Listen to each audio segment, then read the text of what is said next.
मुबारक हो आपको मुसलमानों, खास तौर से मुबारक उन लोगों को जो सेक्युलरिज्म के झूठे वादे पर ये राष्ट्रवादी कांग्रेस को वोट देते, बल्कि गुलामी करना उनका मुकद्दर समझते। ये तुम्हारी बर्बादी की दास्तान बयान कर रहा हूं। क्या तुम अपनी औलाद के मुस्तकबिल का बोझ नहीं उठाओगे? क्या तुम अपने बच्चों के लिए स्कूल नहीं मांगोगे? क्या तुम अपनी बच्चियों के लिए ग्रेजुएशन नहीं मांगोगे? तुम कब तक इन लोगों की गुलामी करोगे? और ये झूठ पे झूठ, झूठ पे झूठ, पीठ पे इतने खंजर मारे गए मुसलमानों के कि पीठ पे कोई जगह बाकी नहीं है जहां पे तुम्हारा जख्म ना। 67% मुसलमान कच्चे घरों में रहता है, तुम्हारे घर नहीं है और तुम सेक्युलरिज्म की बात करते हो। मुझे उस बात का गुस्सा आता है। मुझे इन गैरों से, इन दुश्मनों से शिकवा नहीं है, मुझे अपने भाइयों से शिकवा है। मुझे वोट मत दो, मगर ये जुल्म को तो खत्म करो, ये नाइंसाफी को तो खत्म करो। मेरा हक तो मुझे दो, मुझे इज्जत की जिंदगी दो और मौत में भी इज्जत दो। मेरे नौजवानों का मुस्तकबिल दो, मेरे बच्चों को स्कूल दो, मुझे एक मुकाम दो। हम क्यों रिजर्वेशन की बात कर रहे हैं? मैं उद्धव ठाकरे के लिए अब तकरीर करूंगा, यहां से शिवसेना के लिए करूंगा। अब आपको बताना पड़ेगा मेरे इन सवालों का जवाब। क्या बॉम्बे हाई कोर्ट ने अपने इंटरिम ऑर्डर में नहीं कहा कि महाराष्ट्र में वो मुसलमानों में जो 50 या 55 बिरादरियां, उनको रिजर्वेशन दिया जा सकता, क्योंकि वो समाजी तौर पर, तालीमी तौर पर, सोशली और एजुकेशनली बैकवर्ड है? क्या कहा था? नहीं कहा था? कहा था, और कहा कि तालीम में दो। उन्होंने कहा कि नौकरियों में भी दे सकते हैं, मगर नौकरियों का जो रिजर्वेशन है उसका कोटा बढ़ गया, मगर तालीम में दो। आपने क्यों नहीं दिया? क्या कांग्रेस पार्टी जबान बंद करके बैठी है? राष्ट्रवादी कांग्रेस मुंह बंद के बैठी है? यह तुम्हारी मोहब्बत है मुसलमानों से? मगर नहीं। हम क्यों पूछ रहे रिजर्वेशन? अब आप लिख लो इसको या याद रखो, ताकि अगर कोई महल्ले में कोई कांग्रेसी, राष्ट्रवादी या सैनिक आया तो उसको बोला, ये बैठ जरा सुन, मेरी बर्बादी की दास्तान सुन और इसका जवाब दे। मेरे भाई, महाराष्ट्र में 11% मुसलमानों की आबादी। हमारे जर्नलिस्ट हजरात भी साथ है, हमारे से बड़ी मोहब्बत है उनको। हमसे भी मोहब्बत थी, मालूम था, मगर हमारी गाड़ी से भी मोहब्बत हो गई। मुबारक हो। दूल्हे की गाड़ी जब आती है तो नाचते हैं लोग। महाराष्ट्र में कितने मुसलमान के पास ग्रेजुएट हैं? खाली 4% मुसलमान ग्रेजुएट हैं महाराष्ट्र में। कितने हमारे हिंदू भाई हैं? 8.9%। माने ओवरऑल महाराष्ट्र में 8.7 ग्रेजुएट हैं, जिसमें से मुसलमान खाली 4.9 और हमारे हिंदू भाई 8.9। क्या ये आर्टिकल 15 और 16 को सेटिस्फाई नहीं करता कि हम इतने हमारे कम ग्रेजुएट हैं? और फिर इसके बाद आप देख लो ड्रॉप आउट रेट कितना है मुसलमानों का। ड्रॉप आउट रेट, अब आप खुद अंदाजा लगाइए कि जो मुसलमान प्राइमरी में, अगर 22% मुसलमान प्राइमरी स्कूल में है, मिडिल स्कूल में आते आते खाली 13% हो जाता। कितने? प्राइमरी में 22, तो मिडिल में आते आते 13 हो जाता, और वो मैट्रिक में आते आते खाली 12% हो जाता, और हायर सेकेंडरी इंटरमीडिएट में आते आते वो 7.1% हो जाता, और उसके बाद ग्रेजुएट खाली 4 होते। अब आप सोचो कि आपके घर में आपकी औलाद है, उसको आप प्राइमरी स्कूल में डाल दिए, अब तो स्कूल खुल रहे हैं, यानी अगर 22% मुसलमान के बच्चे प्राइमरी स्कूल में हैं, तो मिडिल स्कूल में आते आते 13% हो जाता, मैट्रिक में आते आते 12% हो जाता, हाई इंटरमीडिएट में, हायर सेकेंडरी में आते आते 7% हो जाता, ग्रेजुएट होते होते 4% हो जाता। यह सबसे कम है, सबसे कम है। ये नहीं देंगे मेरे को रिजर्वेशन, मेरे बच्चे नहीं पढ़ेंगे, क्या उनके मुस्तकबिल में नहीं है कि काबिल बने, पढ़े लिखे बने, डॉक्टर बने, इंजीनियर बने, एमबीए करे, एमसीए करे, गवर्नमेंट की नौकरी मिले? मगर नहीं, सेकुलरिज्म को तुमको जिंदा रखना है। तुम सेकुलरिज्म के गुलाम और कैदी बने हुए हो मुसलमानों। क्या मेरे मुकद्दर में यह लिखा है कि मैं सेकुलरिज्म के ट्रेन के स्टेशन पर हमेशा कूली बनकर इन जालिमों का बोझ उठाऊं? क्या तुम अपनी औलाद के मुस्तकबिल का बोझ नहीं उठाओगे? क्या तुम अपने बच्चों के लिए स्कूल नहीं मांगोगे? क्या तुम अपनी बच्चियों के लिए ग्रेजुएशन नहीं मांगोगे? तुम कब तक इन लोगों की गुलामी करोगे? और ये झूठ पे झूठ, झूठ पे झूठ, पीठ पे इतने खंजर मारे गए मुसलमानों के कि पीठ पे कोई जगह बाकी नहीं है जहां पे तुम्हारा जख्म ना हो। इतना धोखा दिया गया। इससे खून खौलता है जब यह पढ़ता हूं मैं। तो मेरी जबान का अगर कोई कहता है कि ओवैसी की जबान कड़वी है तो यह क्या है? फिर मैं घर में जाकर सो जाऊं कि मेरी कौम के बच्चों को स्कूल नहीं है? 22% से स्कूल में दाखिला और ग्रेजुएशन तक सिर्फ 4%। क्या गरीबी मेरा मुकद्दर बना दोगे? क्या गुर्बत मेरी जिंदगी में रहेगा और मेरी औलाद भी रहेगी गुर्बत में? मेरे अजीज दोस्तों और बुजुर्गों, यह बर्बादी की दास्तान है महाराष्ट्र के मुसलमानों की। और फिर ये बोलते, आपको यह भी बताना चाहूंगा, यह पूरा डेटा है। मीडिया के लोग अगर ये समझ रहे हैं कहां से लाया, मैं दिमाग से नहीं लाया हूं, पढ़ के लाया हूं। और मैं कोई ऐसा बोलने वाला नहीं हूं, मैं उसकी तरह नहीं हूं जिसने कहा था किसानों को कैनाल में पानी नहीं आया तो जाके मूत दो, उसको दिमाग नहीं होगा, मेरे को बहुत दिमाग है।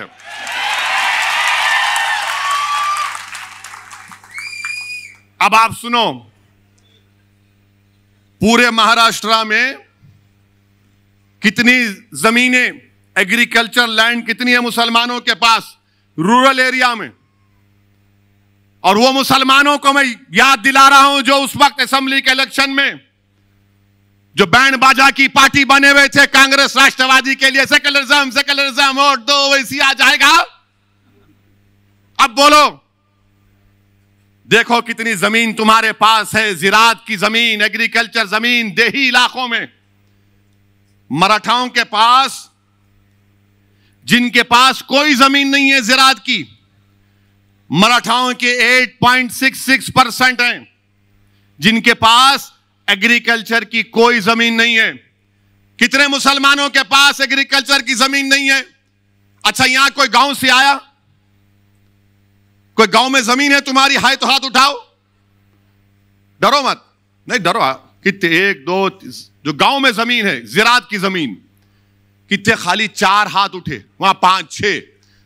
अब आप, ये सही है ना? फिर 83% महाराष्ट्र के मुसलमानों के पास रूरल एरिया में, देही इलाकों में कोई ज़राअत की जमीन नहीं है, कोई ज़राअत की जमीन नहीं है। और हमारे मराठा भाइयों के पास 8.66% उनके पास जमीन नहीं है। अच्छा, 2.5 एकड़ जमीन हमारे मराठा भाइयों के पास कितना है? 62.74%। और मुसलमानों के पास 10%। मुबारक हो, सेकुलरिज्म जिंदा है अभी, मुबारक हो तुमको। 62% जिसके पास 2.5 एकड़ जमीन है उसको रिजर्वेशन देंगे। जिसके पास 10% लोगों के पास 2.5 एकड़ जमीन है उसको नहीं देंगे आप, क्योंकि वो गरीब है, तुम तो दौलतमंद हो, तुम्हारे घरों में तो अरब का तेल निकल रहा है ना। घर में चिराग जलाने के लिए तेल नहीं है और ये जालिम हमको रिजर्वेशन नहीं देंगे। और फिर जिसके पास 5 एकड़ जमीन है, हमारे मराठा भाइयों, 19% मराठा भाइयों के पास 5 एकड़ एग्रीकल्चर रूरल एरिया में लैंड है। मुसलमानों के पास कितनी, 5 एकड़ जमीन कितने लोगों के पास है महाराष्ट्र में? खाली 4.60%। 10 एकड़ 6% मराठाओं के पास है, मुसलमानों के पास कितने? 1.20। और फिर 10 एकड़ के ऊपर कितने मराठाओं के पास जमीन है? 2.70। मुसलमानों के पास 1% भी 10 एकड़ के ऊपर जमीन नहीं है। मुबारक हो आपको मुसलमानों, खास तौर से मुबारक उन लोगों को जो सेक्युलरिज्म के झूठे वादे पर ये राष्ट्रवादी कांग्रेस को कांग्रेस वोट देते बल्कि गुलामी करना उनका मुकद्दर समझते। ये तुम्हारी बर्बादी की दास्तान बयान कर रहा हूं। और फिर इसके बाद आप जाइए, आपकी आमदनी कितनी है मालूम आपको? ये कमेटी बता रही है, कमेटी कह रही है कि सालाना 25,200 जो मुसलमानों की आमदनी है वो सिर्फ 20% है। सालाना 25,200 रुपये, यानी जो 1,200 रुपये महीने कमाता वो महाराष्ट्र में 25% मुसलमान है। और जो 20% है, जो 25,000 से 2,000 और 50,000 के दरमियान में जो कमाता मुसलमान सालाना 12 महीने में, जो 25,200 से 50,400 कमाता वो 41% है मुसलमान। और जो 50,000 से 72,000 जिसकी सालाना आमदनी है वो खाली 20% है मुसलमान। और जो 72,000 से 3,60,000 जो 12 महीने में कमाता वो सिर्फ 17% है। और जो 3,60,000 के ऊपर कमाता वो ओनली 0.36% है। क्या आप खुश हैं इससे? मुझे पूछ बजवा दो, बताइए। क्या आपको शौक नहीं है कि आपकी आमदनी बढ़े ताकि आप अपने बच्चों की शादी कर सके, अपने बच्चों को पढ़ा सके? ये हमारा ड्रॉप आउट रेट क्यों गिरता? 22% पे प्राइमरी है, ग्रेजुएशन में आते आते 4 क्यों होते? जाकर पूछो, हर मुसलमान से कहेगा कि पैसे नहीं है बच्चों को पढ़ाने के लिए। अगर मेरे पास दौलत होती तो पढ़ा देता, बेटी होती तो बोलता 10th पढ़ ली, अब शादी कराना है 12वीं के बाद। तुम अपने बच्चों को नहीं पढ़ा सक रहे महाराष्ट्र के मुसलमानों, यह तुम्हारी आमदनी है। आप बताओ, आप क्या खामोश बैठेंगे?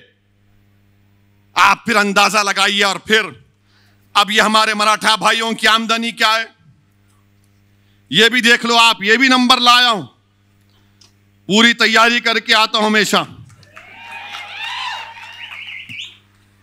ये तो आपको बता दिया हमें। अब देखो हमारे मराठा भाइयों की आमदनी जो सालाना 24,000 कमाते वो 22% है। आप 25,000 जो कमाते हो 20% है। और फिर जो हमारे मराठा भाई 24,000 से 50,000 कमाते वो भी 22% है। 50,000 से 1 लाख जो कमाते सालाना 19% है। जो 1 लाख से 4 लाख कमाते वो 8% है। और जो 4 लाख के ऊपर कमाते वो 0.46% है। चलो देख लो दोनों, देख लो दोनों कौन नीचे है, इसका भी कोई जिक्र नहीं करेंगे। अच्छा, फिर एक और आपकी बर्बादी की दास्तान।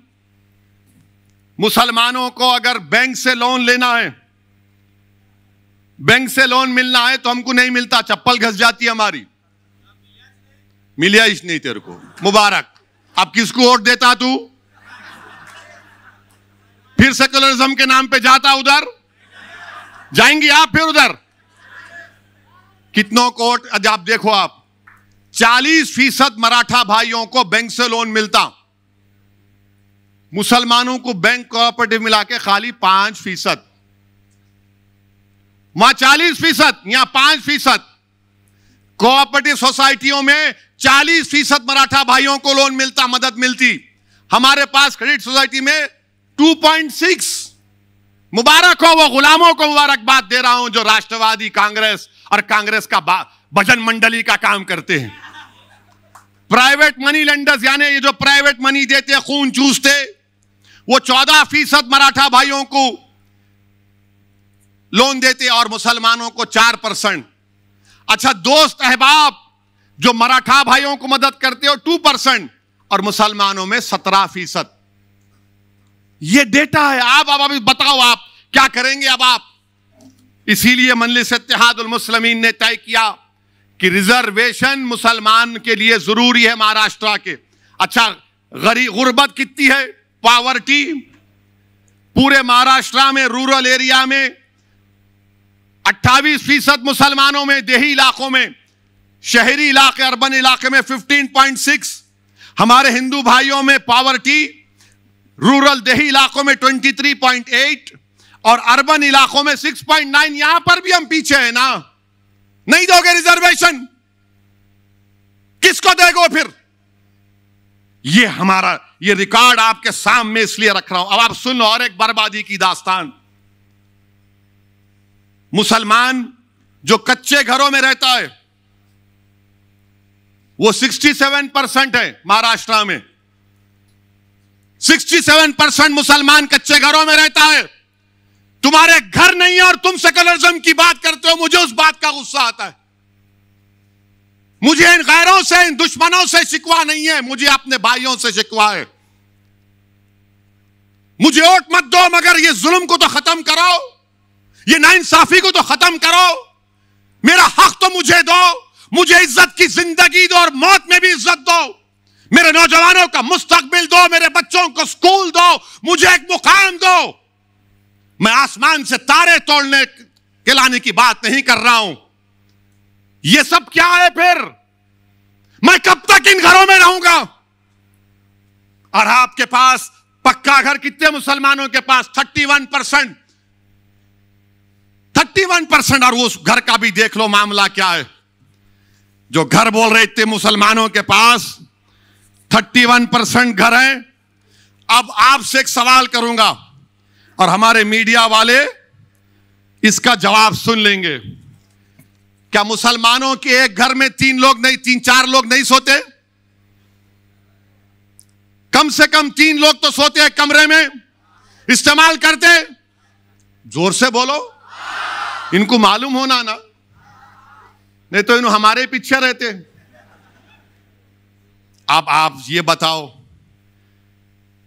आपको जानकर तकलीफ होगी कि हमारे मराठा भाइयों के पास 3 रूम के कमरे 20% लोगों के पास है।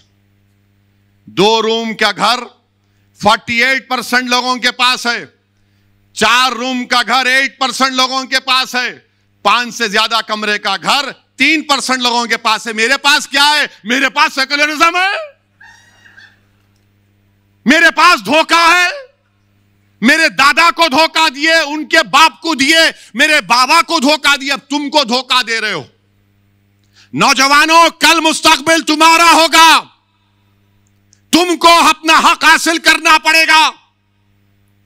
तुम्हारे वालिद ने तकालीफ उठाई, तुम्हारे दादा ने तकालीफ उठाई।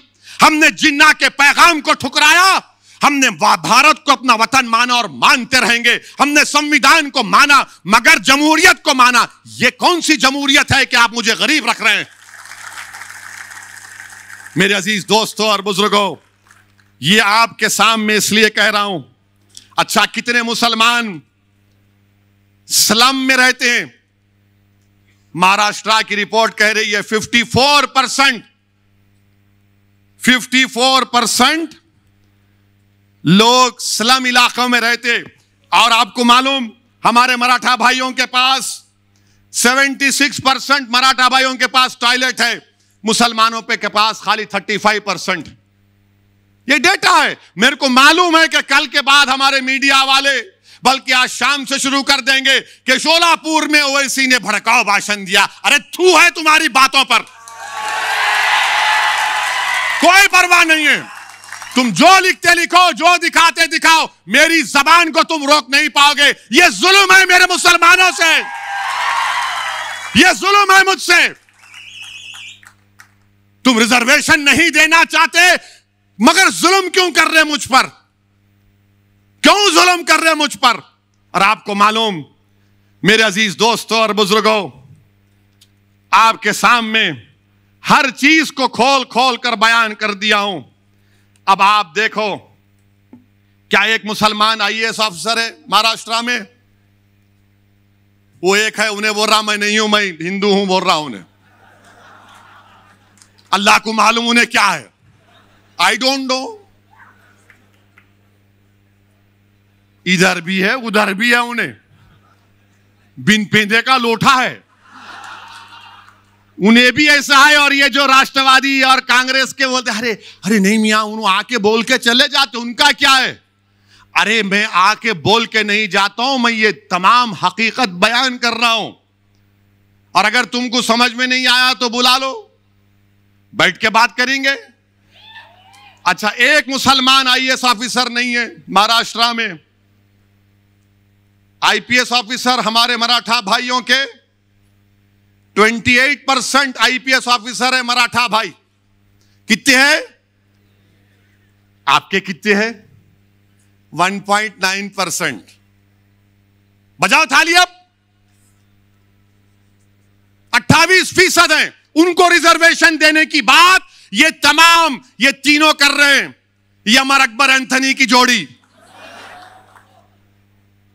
हमको नहीं देंगे। गारत का गवाह भरता ही नहीं है उनका। 28% आईपीएस ऑफिसर। अच्छा, मंत्रालय में कितने हमारे मराठा भाई काम कर रहे हैं? 16.17%। यानी मराठा भाइयों की आबादी इम्तियाज साहब 33% है। यानी 33% आबादी हमारे मराठा भाइयों की है। आधे से ज्यादा आईएएस ऑफिसर हैं। 28%, 33% पॉपुलेशन, 28% आईपीएस ऑफिसर। आईएफएस कितने हैं मालूम आपको? 18% है हमारे मराठा भाइयों के। आपके कितने हैं? नो, जीरो हैं आप। मेरे अजीज दोस्तों और बुजुर्गों, ये नाइंसाफी की तमाम बातें मैंने आपके सामने रख दिया। अब आप कच्चा पीने का पानी भी ले लो। वैसे माशाल्लाह ये राष्ट्रवादी और ये कांग्रेस, शोलापुर में कितने 5 दिन में एक बार पानी, रोज पानी आता आपको? आता फारूक? 5 दिन में एक मर्तबा आता। हाँ,